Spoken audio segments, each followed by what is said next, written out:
maiinit na balitang dapat niyong tutukan sa One North Central Luzon ngayong Biyernes. Rider patay matapos sumalpok sa likuran ng truck. Insidente sa pool sa CCTV. Dating Ilocos Sur Governor Chavit Singson nagpiyansa para sa kasong cyber libel. Ika-128 araw ng kalayaan. Ipinagdiwang sa iba't ibang lugar sa Hilaga at Gitnang Luzon.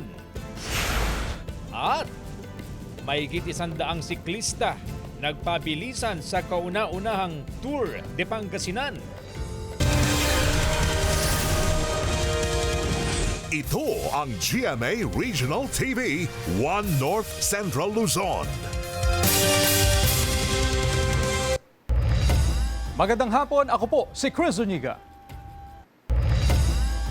Presyo ng manok sa ilang pamilihan sa Dagupan City tumaas ng 20 pesos per kilo. Tutukan sa report ni Sandy Salvacio.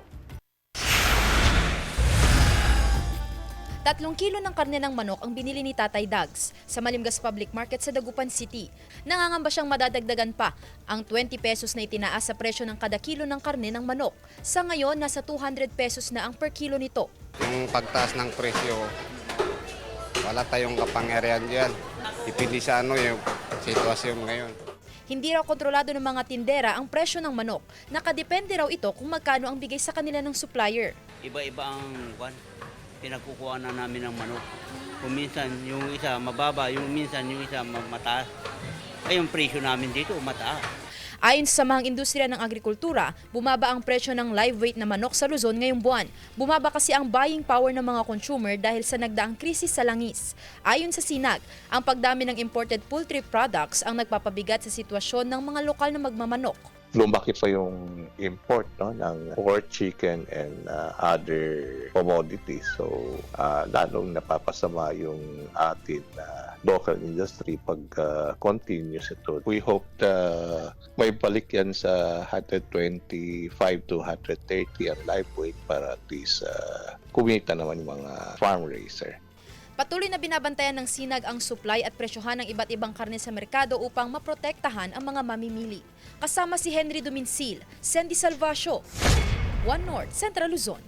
Binawi ni US President Donald Trump ang babalang muling aatakihin ng Amerika ang Iran.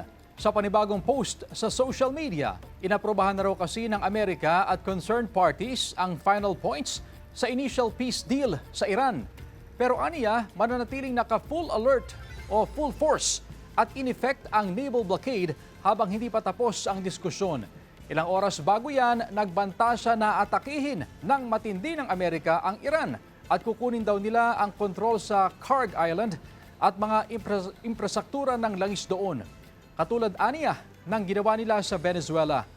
Bago nito, sinabi ng Iran na sarado ulit ang Strait of Hormuz. Sabay bantang aatakihin ang mga barkong daraan doon.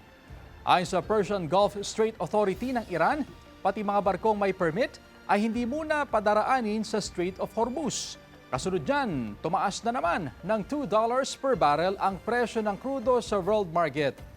Ayon sa ating Energy Department, hindi sa Middle East direktang nag-aangkat ng langis ang Pilipinas. Pero apektado tayo dahil sa Middle East kumukuha ang mga bansa sa Asya na pinagkukunan naman ng Pilipinas ng krudo.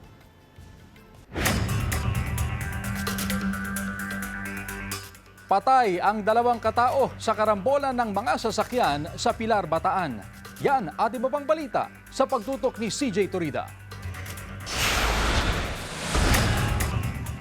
Nagkarambola ang 3 sasakyan sa National Road na bahagi ng Barangay Alauli, Pilar, Bataan, gabi noong linggo. Sangkot sa aksidente ang isang kotse at 2 tricycle. Bumalandra pa ang isa sa mga tricycle sa concrete barrier. Yung 2 tricycle po na papunta ng flyover, nasa inner lane, tapos dumaan po sila sa humps kaya nag-slow down po yung 2 tricycle. Yung pong driver po nung Toyota Corolla, mabilis po yung takbo niya, hindi po siya nag-slow down. Kaya natamaan niya po yung isang tricycle. Pagbangga naman po niya doon, nabangga niya na rin yung tricycle sa harap. Ang purpose talaga ng mga humps na yan para yung mga sasakyan po talaga magbagal.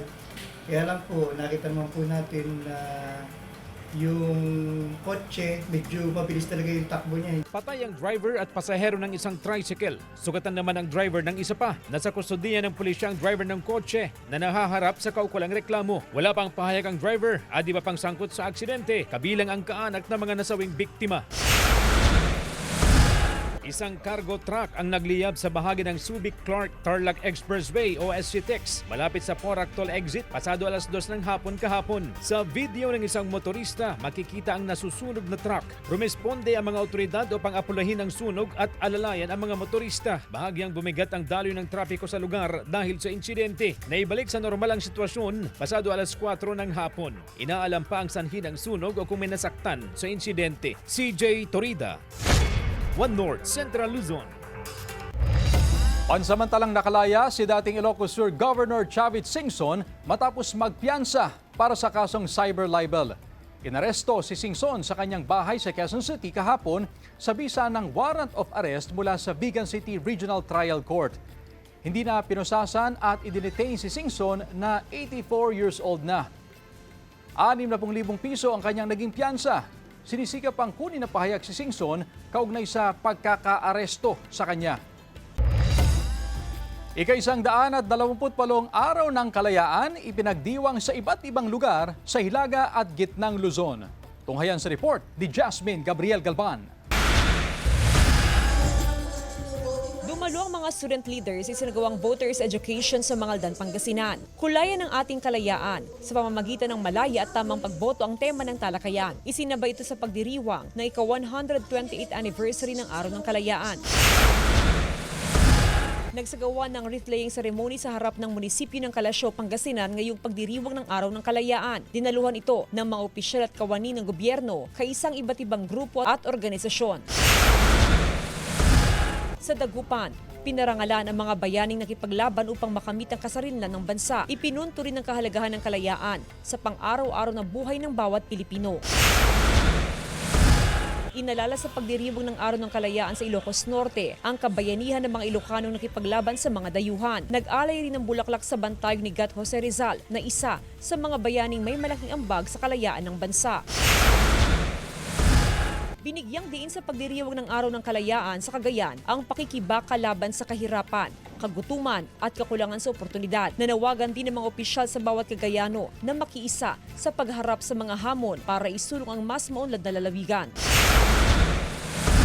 Nagpalipad ng kalapati ang mga opisyal at kawani ng lokal na pamahalaan ng Apari, Cagayan ngayong pagdiriwang ng Araw ng Kalayaan. Nagsagawa rin ng taimtim na pagsusunog ng mga luma at punit-punit ng watawat ng Pilipinas na bahagi rin ng selebrasyon. Sa Cabanatuan City, Nueva Ecija, kinilala ang mga bayani na nakipaglaban para sa kalayaan ng bansa. Sana raw magsilbing inspirasyon at laging isabuhay ang sakripisyo ng mga bayani. Binigyang pugay rin ang mga bayani sa pagdiriwang ng ika-128 Araw ng Kalayaan sa City of Ilagan, Isabela. Sana raw manatili sa isip, salita at gawa ng bawat mamamayang Pilipino kung paano nakamit ang kasarinlan ng bansa. Sa City of San Fernando, Pampanga, kinulayan ng hile-hilerang flag team parol ang kahabaan ng iconic Jose Abad Santos Avenue. Pinuno ng mga watawat at flaglets ang buong paligid ng provincial capital. Napuno rin ng mga establishmento ng Independence Day decorations na tampok ang kulay ng watawat ng Pilipinas. Jasmine Gabriel Galban, One North Central Luzon.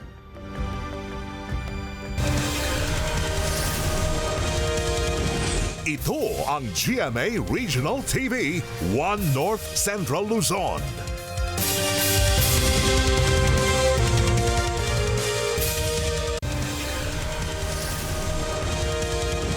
Ito ang GMA Regional TV, One North Central Luzon. Patay ang isang rider matapos na sumalpok sa likuran ng truck sa Pusurubio, Pangasinan. Naka-alerto Jasmine Gabriel Galban. Sa video na ito, makikita ang paghinto ng puting truck sa National Highway na sakop ng Barangay Alipangpang, Pusurubio, Pangasinan, mag-aalas 2 ng hapon ng Lunes. Makalipas ang ilang segundo, sumalpok sa likuran ng truck ang isang motorsiklo. Dinala sa pagamutan ng rider pero hindi na umabot ng buhay. Hiling ng mga naiwang kaanak ng biktima, maimbestigahan ang insidente. Hindi raw malinaw kung nag-signal light ang truck nang ito'y huminto. Imposible rin daw na dadaan sa outer lane ng anak dahil may mga ginagawang bahagi ng kalsada. Matatanggap naman namin kung sakali man na may naging pagkakamali yung anak ko, pero gusto ko ring makita kung ano ang totoong nangyari. Kasi isang portion lang yun eh. Yung another part of mga CCTV kung meron. Sa ulat ng pulisya, lumalabas na bago lumiko sa kaliwa ang truck ay nag-signal light naman ito. Nagkaroon na ng pag-uusap ang mga kaanak ng biktima at ang driver ng truck. Pero desidido pa rin ng pamilya na magsampa ng reklamo laban sa driver ng truck. Sinisikap ng GMA Regional TV 1 North Central Luzon na makuha na ng pahayag truck driver. Sa kuha ng CCTV, makikita ang pagtawid ng mag-ina sa pedestrian lane sa Alexander Street sa Barangay Poblacion, Urdaneta City, tanghali noong Martes. Ayon sa opisyal ng barangay at base rin sa kuha ng CCTV, makikita ang bahagyang pagyuko ng driver ng garong kaya hindi napansin ng mag-ina kaya nabangga ang mga ito. Nangako ang driver na sasagutin ang pagpapagamot ng mga biktima na nagtamo ng minor injuries. Yung pedestrian lane, siyempre slow down po muna tayo and then full stop and then 5-second rule. Kapag may tumatawid, patawirin po muna natin sila. Jasmine Gabriel Galban, 1 North Central Luzon. Patay din ang 54 anyos na lalaki matapos na matabunan ng gumuhong lupa ng hinuhukay na balon na 10 metro ang lalim sa Barangay Badwang, Pagudpod, Ilocos Norte. Nakaligtas naman ang kanyang kasama na isang 47 anyos. Umabot ng mahigit sa 6 na oras ang retrieval operation. Ayon sa pulisya, lumambot ang lupa dahil sa ilang araw na pag-uulan. Wala raw nakita ang otoridad na safety gadgets sa paghukay. Ayon sa kaanak ng biktima, gagamitin sana ang balon para may mapagkunan ng supply ng tubig para sa kanilang palaisdaan. Tuluyan na ring tinabunan ang balon. Libo-libong trabaho ang alok ng DOLE ngayong araw ng kalayaan. Yan ang balitang tinutukan. Live ni Sandy Salvacio. Sandy? Chris, ayon sa DOLE Region 1 ay matagumpay na isinagawa ang Trabaho Agad Jobs Fair sa ilang mga venue sa Ilocos Region ngayong Independence Day. Kasabay ng pagdiriwang ng ika-128 anibersaryo ng Araw ng Kalayaan ang pagsagawa ng Trabaho Agad Job Fair ng Department of Labor and Employment. Sa Dagupan City, 3,035 na trabaho abroad at 4,764 naman na lokal na trabaho ang alok ng nasa kabuuang 20 employers na nakiisa sa job fair. Hindi ito pinalagpas ng job seeker mula San Fabian na si Alexandra. Siyempre, mas marami pong opportunity ngayon, kaya po pumunta dito and marami pong mga offer po na mga iba-ibang mga jobs. Siyempre, ito ay na-promote hanggang sa mga barangay level para malaman nila na meron tayong gaganapin na ganitong job fair. Sa Region 1, mahigit 47,000 career opportunities ang inialok ng DOLE at Department of Migrant Workers. Pagkakataon daw ito upang palawigin pa ang ugnayan sa mga domestic at international partner agencies at mapababa ang unemployment rate sa bansa. We believe that every Filipino deserves access to decent work and the chance to live with dignity, dito man sa ating bansa o sa ibang panig ng mundo. Mahigit 1,000 trabaho ang inalok sa Kalayaan Job Fair sa Lawag City, Ilocos Norte. May kabuang 25 lokal at 2 overseas employer ang lumahok sa job fair upang mag-alok ng iba't ibang oportunidad sa trabaho. Sa Cordillera Region, ibinida ang mga na-hire on the spot sa iba't ibang job fair venue sa rehiyon. Sa Region 2, daan-daang aplikante rin ang lumahok sa Trabaho Agad Job Fair ng DOLE Cagayan Region. Pinilahan din ng mga job seeker ang jobs fair venue sa mga probinsya ng Gitnang Silangan. Chris, ayon sa DOLE, inaasahan nila na sa pagsasagawa ng mga jobs fair ay bahagyang mababawasan ang bilang ng mga Pinoy na walang trabaho sa bansa. Chris? Maraming salamat, Sandy Salvacio. Mga librong gagamitin ngayong pasukan, dumating na sa mga eskwelahan sa Bangaldan, Pangasinan. Narito ang report. Kahon-kahong libro mula sa DepEd Central Office ang dumating sa Bangaldan National High School. Karamihan ay mga libro sa mathematics na gagamitin ng mga grade 8 at senior high school students. May mga parating po tayong mga libro sa ngayon at yan na po ay ready for distribution within this week. Kasabay ng implementasyon ng trimester ngayong taon, giit ng pamunuan ng Manghay na hindi papalitan ng mga textbook na gagamitin ng mga learner. Karagdagang mga libro lang ang manggagaling sa central office. 1:1 ang ating target at sa ngayon naman ay posible na mag 1:1 po tayo ngayon. Sapat naman po yung mga libro natin. Malaking tulong para sa mga estudyante ang pagkakaroon ng tig-iisang libro. Sa mga nakalipas na taon daw, ay sharing of books ng 2 hanggang 3 estudyante ang ipinapatupad sa eskwelahan. Sa libro po kasi, may mga students po talaga na nakukulangan ng katulad na po ng sinabi niyo na 1:1 po yung plano na ng principal po namin. So mahalaga siya for us para mas marami pa po kaming matutunan. Bukod sa mga nauna ng dumating na libro, inaasahang may mga susunod pang batch ng libro na darating sa mga susunod na araw. Kasama si Daryl Peralta, Jasmine Gabriel Galban, One North Central Luzon. Mahigit 100 siklista ang nagpabilisan sa kauna-unahang Tour de Pangasinan. Silipin sa report. Kasabay ng pagdiriwang ng ika-128 anibersaryo ng Araw ng Kalayaan, umarangkada ngayong araw ang kauna-unahang Tour de Pangasinan. Ang Tour de Pangasinan na inisyatibo ng Pangasinan Provincial Government nilahukan ng mahigit 100 siklista na purong lokal ng Pangasinan. Para may kahit yung mga kabataan maiwas sa bisyo. Mula sa Umingan, binagtas ng mga siklista ang iba pang bayan tulad ng Balongao, Rosales, Villasis, Malasiki, Bayambang, Basista, Urbistondo, Mangatarem, Aguilar, Bugalyon, Labrador hanggang sa nakarating sila sa finish line sa mismong Capitol Grounds ng Lingayen. Ang ganda nga ng tema padyak sa kalayaan at saka tadyakan natin ang mga korap. All of you are excellent but of course may the best cyclist win. May habang 143 kilometro ang pinadyak ng mga siklista. Matapos ang ilang oras na karerahan, tinanghal na kampiyon si Harley Davidson Hernandez, pumangalawa si Ronald Oranza at pumangatlo si Kenneth Maramba. Sa team classification, namayagpag ang District 5, pumangalawa ang District 6 at pumangatlo ang District 3. Tinanghal din na Best Young Rider si Hernandez sa kanyang edad na 18. Sprint King si Roniel Ergiza, King of the Mountain si Ronald Oranza, Most Combative Rider si Erickson de los Santos at Oldest Cyclist si Marco Guntang na nakipagsabayan pa sa edad na 50. CJ Torida, One North Central Luzon.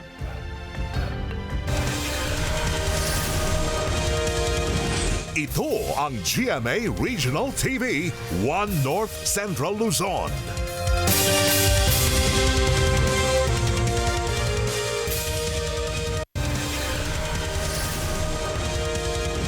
Ito ang GMA Regional TV, One North Central Luzon. Mahigit 200,000 pesos na halaga ng shabu ang nakumpiska sa 2 lalaki sa Dagupan City. Tutukan sa report. Ganito lang nangyari sa amin. Kaya mas gugustuhin ko pang mamunti lupa kaysa matabunan ng lupa. Ayan po. Ito ang sinabi ng isa sa mga naaresto ng Dagupan Police sa kanilang buy-bust operation sa Barangay Bunuan, Binloc madaling araw kahapon. Nakumpiska sa kanya at isa pa niyang kasabwat ang 3 pakete na naglalaman ng hinihinalang shabu na nagkakahalaga ng mahigit 200,000 pesos. Bago po nangyari po yung operation, nagkaroon po muna kami ng buwan na monitoring sa taong to kasi may report, may information na nagbebenta po tong 2 ng pinagbabawal na gamot. Itinuturing ng PNP na street-level individual ang 2 sospek. Tsaka nagkataon na kailangan ko talaga yung financial para may baon ako sa biyahe, pampuntang trabaho. Kasi kulang ako ng budget. Isang plantasyon ng marijuana ang nadiskubre ng mga otoridad sa Barangay Lokong, Tinglayan, Kalinga. Agad itong pinagsusunog ng mga otoridad. Nagkakahalaga ng mahigit 1 milyong piso ang mga sinirang tanim na marijuana. Iniimbestigahan kung sino ang mga cultivator. Umabot sa mahigit 800,000 pesos na halaga ng hinihinalang shabu ang nakumpiska ng mga otoridad sa magkahiwalay na operasyon kontra iligal na droga sa Cabanatuan City. 2 individual ang naaresto sa Barangay DS Garcia, isa naman sa Barangay Ibabaw, Bana. Sa kabuuan, mahigit 120 gramo ng hinihinalang shabu ang nakumpiska sa operasyon. Nahaharap ang mga sospek sa reklamong paglabag sa Republic Act 9165. Wala pa silang pahayag. Kasama si Henry Duminsil, Sandy Salvacio, One North, Central Luzon.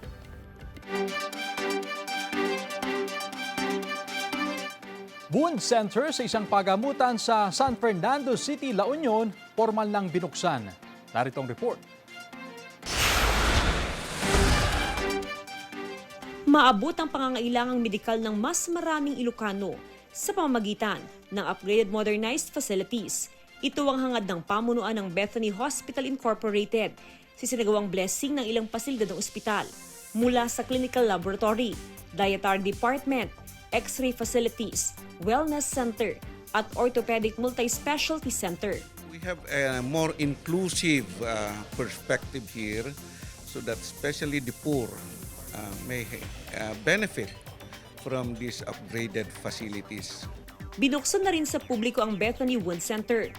In wound care naman, what we can do is that we can offer the basic support, but at the same time, we can also give the advanced modalities in the treatment of wounds. 80-bed capacity ang ospital na binuksan sa publiko noong 1921. Higit sa mga bagong pasilidad ang makapagbigay ng serbisyong may malasakit sa bawat Pilipino ang hangarin ng pagamutan. Kasama si Daryl Peralta, Jasmine Gabriel Galban, One North Central Luzon.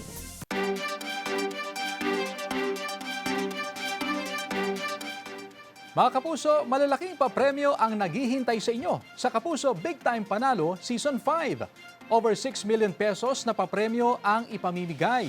Bumili lang ng participating brands na makikita sa inyong screen.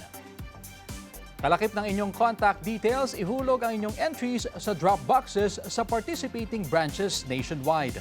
2 maswerteng winners ang mag-uuwi ng grand prize na tig 2 million pesos, tax-free. Marami rin ang may chance na manalo ng cash prizes araw-araw at linggo-linggo. Hanggang August 7, pwedeng magpadala ng entries. Kaya sali na. Mag-ingat po sa fake news, fake Facebook accounts o scam texts. Tutok lang sa GMA o bumisita sa official Facebook page ng GMA Promos para sa complete mechanics at announcements. Mga Kapuso, pansamantalang humina ang epekto ng southwest monsoon o habagat. Easterlies o yung mainit at maalinsangang hangin ang pangunahing weather system na makakaapekto sa bansa. Posible itong magdala ng ulan, pati na ang localized thunderstorms. Sa datos naman ng Metro Weather, malaking bahagi ng Northern at Central Luzon ang makakaranas ng mga pag-uulan. May malalakas na buhos na pwedeng magpabaha o magdulot ng landslide. Posible rin ang ulan sa iba pang bahagi ng bansa.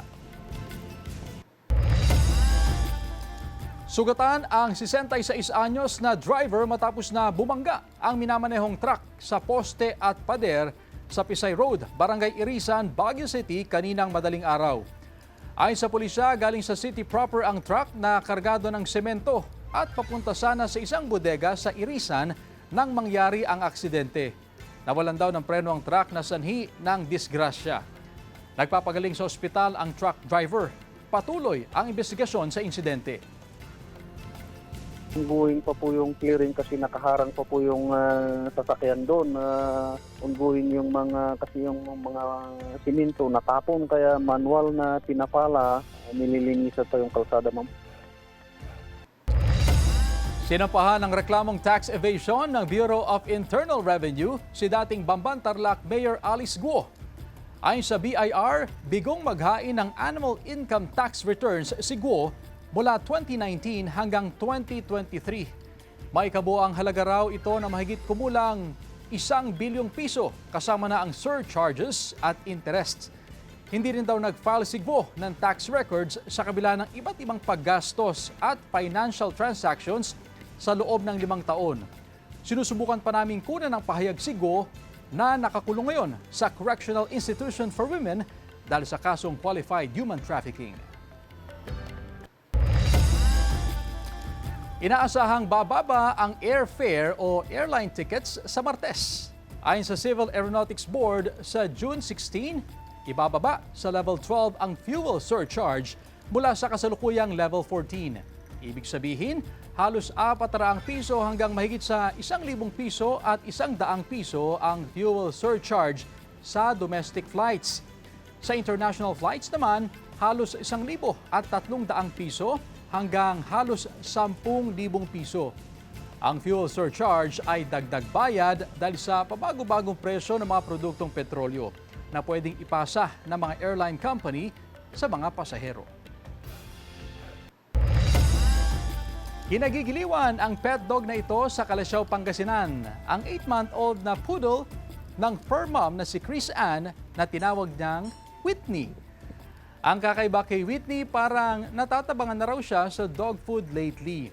Kaya ayun, mas gusto niya ang chichirya na cheesy. Tila paborito rin niya ang kantang Right Here Waiting.